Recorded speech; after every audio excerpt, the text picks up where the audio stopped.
Hello, and welcome to another episode of Don't Starve Together Boss Tutorials. In this episode, we're going to be looking at one of the more challenging bosses, the Bee Queen. Now, this fight is very difficult, and has quite a bit of strategy to it, but if you play it right, you can get some very nice rewards. The Bee Queen isn't very demanding when it comes to specific items, so just make sure you have a lot of weapons and armor before you begin the fight. Unlike some fights, we actually have to go to the Bee Queen and spawn it at a specific location, so we're not going to be able to stay near the base for this one. We've arrived at the structure to spawn the Bee Queen. All we have to do now is hit it with this little tool here, and it will start to spawn.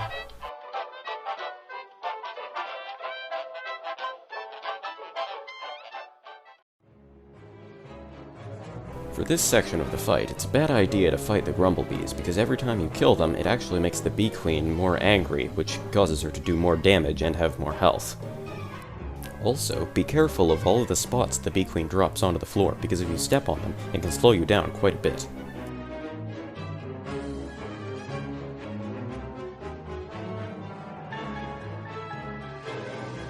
During this phase of the fight, the best strategy is to bait out the attack, go in for 2 or 3 hits, and then dodge.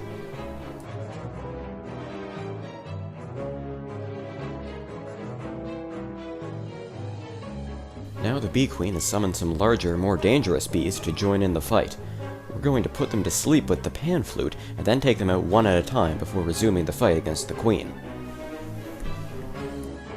While they're sleeping, we can also use this as a chance to eat and heal some of the damage that we've taken over the fight.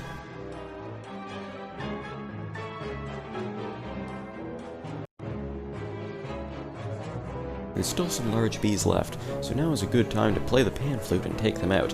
Don't worry, the Bee Queen will only enrage if you kill the last bees.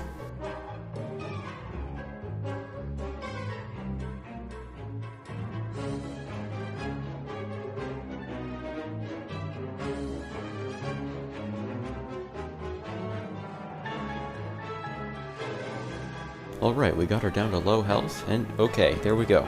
Now she's on to phase 2.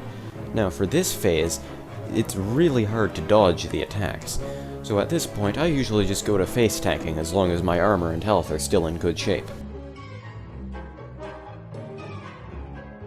You still need to be careful of all the spots she leaves on the ground, because even if you're not worried about the speed debuffs, you still need to be careful about the damage they can deal. The second phase doesn't last nearly as long as the first phase, so she should be down to 0 health any second now. Okay, there. The boss is dead, and now we can collect the loot.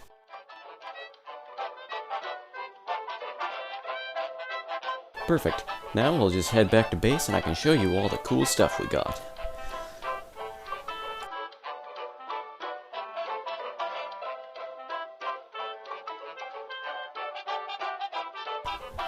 Most of the packages are full of junk, but this big one here has some good loot inside.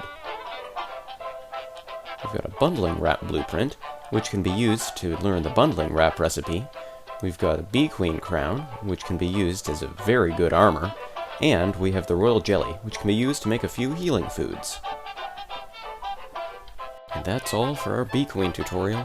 Be sure to check back next week for a tutorial on the ancient fuel weaver. And then the week after that, maybe we'll do a tutorial on claws.